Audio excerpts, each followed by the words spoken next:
மகாலோகத்தில் செல்வத்திற்கும் வளத்திற்கும் அதிபதியாக இருந்தார் குபேரன். ஆனால் அவர் எந்தவிதமான பொருள் அல்லது நகையையும் தன்னால் உருவாக்க முடியாது. அதற்கு பதிலாக அவர் தன்னிடம் வந்த ஒவ்வொரு செல்வத்தையும் 1000 மடங்கு பெருக்கும் ஒரு அதிசய சக்தியை கொண்டிருந்தார். ஒரு நாள் சித்திரகுப்தன் அவரை சோதனைக்குள்ளாக்க முடிவு செய்தார். ஒரு திருடன் குபேரனிடம் வந்து, நான் இழந்த அனைத்தையும் மீண்டும் பெற விரும்புகிறேன் என்று கேட்டான்.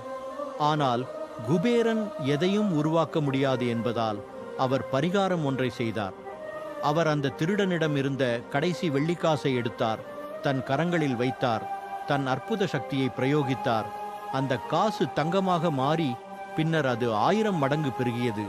திருடன் அதை பார்த்து ஆச்சரியத்தில் உறைந்தான். குபேரன் சிறுநகையுடன் கூறினார், செல்வம் தந்தாலும் அதை உயர்வாக பயன்படுத்துபவரே உண்மையில் அதனை பெற தகுதியானவர்.